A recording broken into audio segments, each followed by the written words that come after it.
안녕하십니까. 헛방 날린 사주 상담 이야기 49번째. 오늘은 어머니 덕이 없는 사주팔자라고 했다가 헛방 날린 이야기를 해보겠습니다. 오늘 헛방 이야기는 오랜만에 제자분들과 수업 시간에 수업을 하다 들었던 상담 이야기를 가지고 헛방 이야기를 해보려고 합니다. 먼저 어떤 내용인지 들어보고 사주풀이를 해보도록 하겠습니다. 어느 날 젊은 여자분께서 전화로 상담 예약을 하시고 정해진 시간에 상담을 오셨답니다. 상담 오신 주제를 여쭈니 이렇게 말씀하셨다네요. 선생님, 제가 역학 공부를 몇 년을 했습니다. 결혼을 못하고 재물도 떨어지고 인복도 없어 인생이 풀리지 않네요 라고 말씀하셨답니다. 그래서 다시 그분께 물었답니다. 그럼 본인이 사주 공부를 하셨다니 왜 그런지 사주에서 설명을 해 보실 수 있나요? 라고 했더니 그분께서 당당히 말씀하셨답니다. 제 사주에서는 간목인 큰 나무가 인성으로 어머니인데 너무 멀리 떨어져 있어 무정하고 불기운인 나에게 생도 주지 못하니 쓸모없는 나무가 되어 큰 불인 나를 약하게 해 재물은 남자운도 없습니다. 모두 인수인 나무가 역할을 못해서 사주가 약해져 기울었으니 모두가 나무인 엄마덕이 없어서 그렇습니다. 라고 말씀하셨답니다.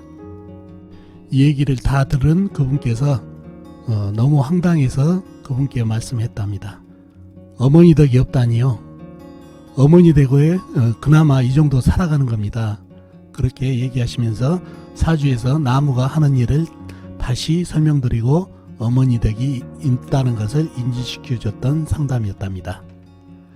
자, 그럼 이 사연에서 본인 사주에서 젊은 여자분은 어떤 점을 잘못 보고 어머니 덕이 없다고 했는지, 또 상담해 주신 분은 어떤 면을 보고 어머니 덕이 있다고 얘기했는지 여러분과 같이 사주를 풀어보면서 알아보도록 하겠습니다. 자, 이 사주가 오늘 헛방 날린 사주 상담 이야기에 풀어볼 사주가 되겠네요. 갑자년, 임신월, 병술일, 정유시에 태어나신 여자분이시네요. 갑자년생이면 84년생이시죠? 84년생이시면 36살, 올해 2019년에 36살이 되시는 여자분이시네요. 자, 사주의 형국을 파악하기 위해서 오행의 분포부터 알아볼까요? 병화 본인이 큰 불로 태어났네요. 그리고 연간의 간목은 큰 나무, 자수 작은 물, 그 다음에 임수 큰 물, 호수같이 큰 물, 신금 큰 쇠, 그 다음에 술토 큰 흙, 광활한 대지죠. 정화는 작은 촛불, 유금 작은 쇠, 이렇게 오행이 형성되어 있네요. 오행은 빠진 게 없어 보이죠. 그 다음에 사주에 임수, 자수, 큰 물, 그 다음에 신금, 유금, 큰 쇠, 작은 쇠가 좀 눈에 많이 보이고 있죠. 육친도 한번 볼까요? 자, 간목은 연간의 간목은 나를 생해준 오행으로 음양이 같으니까 편인. 자수는 나를 극한 오행으로 음양이 다르니까 정관. 임수는 나를 극한 오행 역시 이거는 음양이 다르니까 편관. 신금은 내가 극한 오행으로 음양이 같으니까 편재. 술토는 내가 생해준 오행으로 음양이 같으니까 식신. 정화는 나하고 같은 오행, 음양이 다르니까 겁재. 유금은 내가 극한 오행으로 음양이 다르니까 정재. 이렇게 오행과 육친이 형성되어 있습니다. 자, 사주의 형국을 파악하기 위해서 좀 더 깊이 들어가 볼까요? 큰불 병화가 신금월에 태어났네요. 신금월은 가을이죠. 가을은 쇠의 계절. 그래서 내가 극하는 계절이니까 힘이 빠져서 실령을 했네요. 실령을 했고, 사주 강약을 파악하기 위해서 큰불 병화의 내편을 찾아보자고요. 내편은 같은 불이나 아니면 나무가 내편이 되겠네요. 자, 불을 먼저 찾아볼까요? 불은 시간에 작은 촛불이 나한테 힘을 보태고 있네요. 그리고는 없죠. 술토 지정간에 정화가 암장되어 있는 형국입니다. 그리고 나무는 어디 있죠? 나무는 연간에 큰 나무 간목이 힘을 보태는 형국이죠. 그리고 없죠. 지장간에도 없는 그런 형국이네요. 내편이라고는 정화와 간목뿐이고 나머지 유금, 술토, 신금, 호수같이 큰 물, 임수, 자수가 남의 편으로 내편보다는 남의 편의 기세가 상당히 많기 때문에 매우 신약해진 사주가 됐네요. 그죠? 좀 더 깊이 보자고요. 깊이. 자, 사주에 보면은 신유술 요 국 보이시죠? 방압. 이 방압은 이루어진다는 얘기죠. 물기운도 많고 쇠기운도 상당히 강해가지고 사주에 불기운이 강하면은 이 쇠를 녹이기 때문에 잘 이루어지지 않는데 사주에 쇠기운도 많고 물기운이 많아서 방압이 이루어진다는 얘기예요. 그러니 쇠가 상당히 쇠기운이 강해지면서 이 물을 생하다 보니까 물은 너무 왕해졌다는 얘기예요. 그래서 이 사주는 관살을 맞은 사주가 된다는 얘기예요. 자칫하면 이 물이 무시무시한 존재, 물을 생하고 있는 이 쇠의 힘도 너무 강해서 쇠도 상당히 무서운 존재가 됐다는 얘기죠. 그래서 이분이 오셔서 하는 얘기가 재물운도 약하고 그 다음에 배우자 남자운도 약하고 그죠? 남자가 무서운 존재니까 재물은 본인이 감당을 못하니까 그런 형국으로 보였다는 얘기죠. 보이니까 그런 이 사주 형국대로 지금 살아가고 있다는 얘기죠.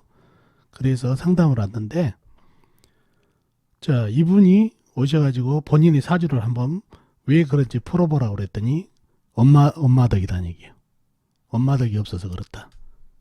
이분이 사주 공부를 해서 풀었다는 얘기죠. 그래서 어떻게 풀었는지 한번 설명을 해보면 재현을 해보면은 이 사주에 물기운이 상당히 많죠. 그래서 이 나무가 멀리 떨어져 있어서 나를 갖다 생해줘야 되는데 생을 못 해주고 무정하게 있다는 얘기예요. 무정하게. 그러니 이 엄마가 바로 옆에서 나무가 땔감이 돼줘가지고 활활 타오르게 해주었던데 멀리 떨어져서 우두관이 쳐다만 보고 있어서 도움을 전혀 안 주고 있는 형상이라 어머니 덕이 없다. 본인은 그렇게 설명을 하고 그래서 어머니 때문에 이 나무 때문에 나무가 역할을 안 해주기 때문에 이 고스란히 이런 쇠하고 물기운을 갖다 본인이 받아서 인생이 좀 망가졌다는 식으로 얘기를 한다는 얘기죠. 맞나요?